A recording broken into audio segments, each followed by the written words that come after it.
Hello viewers, welcome back to my channel Bashundhara recipe. আজকে আমি আপনাদের সামনে আবারও হাজির হলাম আরও একটি রেসিপি নিয়ে। আমার আজকের রেসিপি হচ্ছে মুগ ডালের মুরিঘন্ট রেসিপি। খুবই সহজভাবে আমি রেসিপিটি দেখানোর চেষ্টা করেছি। তো চলুন ভিউয়ার্স, রেসিপিটি শুরু করি। তেলটা গরম হওয়ার পর দিয়ে দিচ্ছি শুকনো মরিচ, দুটো তেজপাতা, দু টুকরো দারচিনি, 4-5টা এলাচ ও লং।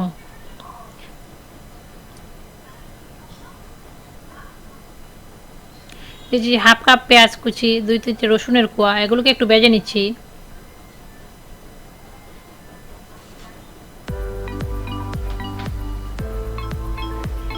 দিয়ে দিচ্ছি আদা রসুন পেঁয়াজ পেস্ট 1.5 টেবিল চামচ পরিমাণ, 1 চা চামচ পরিমাণ হলুদের গুঁড়ো, 1 চা চামচ পরিমাণ মরিচের গুঁড়ো, 2 চা চামচ পরিমাণ ধনিয়া জিরার গুঁড়ো, হাফ চা চামচ পরিমাণ গোলমরিচের গুঁড়ো, পরিমাণ মতো লবণ। অল্প পানি দিয়ে মশলাটাকে আমি 4 থেকে 5 মিনিট ভেজে নেব। চুলাটাকে মিডিয়াম টু লোয়ের মাঝামাঝি রেখেছি।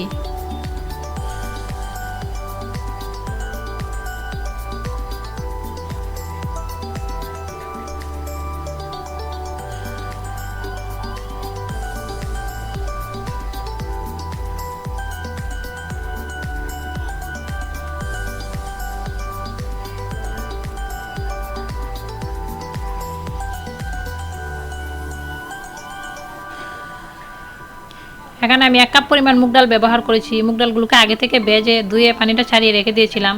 এখন আমি আবারও মশলার সঙ্গে একটু ভেজে নিচ্ছি।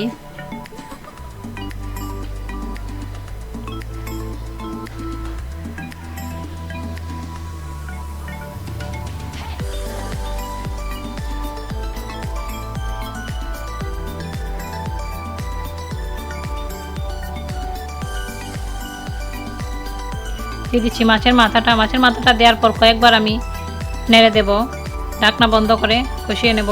তাহলে ভালোভাবে মাথাটা ভাজার মধ্যে কষানো হয়ে যাবে ঢাকনা বন্ধ করে দিলে, আর মাছের মাথার মধ্যে কোনো ধরনের গন্ধ থাকবে না।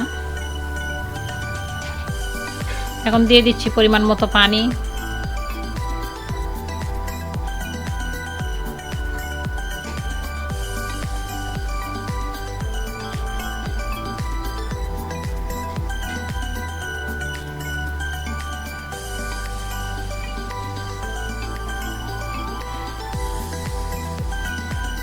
ঢাকনা বন্ধ করে চুলাটাকে হাই আঁচে দিয়ে দিব।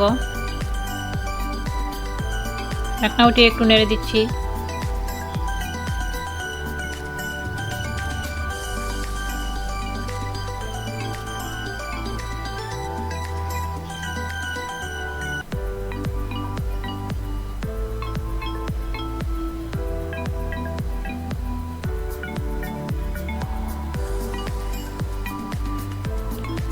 আমি আবারও একটু নেড়ে দিচ্ছি। 2 থেকে 3 বার ঢাকনা উঠিয়ে নেড়ে দেবেন। দেখে নেবেন ডালটা যেন বেশি সেদ্ধ হয়ে গলে না যায়।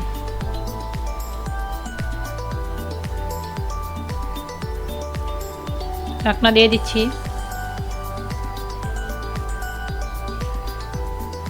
আমি ততটুকু এটাকে জাল করে নেব যতটুকু পর্যন্ত আমার ডালটা এবং মাছটা ভালোভাবে সেদ্ধ না হয়ে যায়। অলরেডি সেদ্ধ হয়ে এসেছে, দেখতে পাচ্ছেন রেসিপিটা হয়ে গেছে। দিয়ে দিচ্ছি কাঁচামরিচ, আস্ত কয়েকটা ধনেপাতা।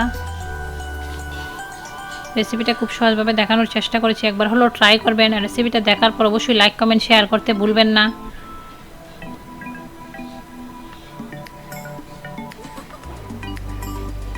আজকের মতো এখানে বিদায় নিচ্ছি। সবাই ভালো থাকবেন। Bye bye.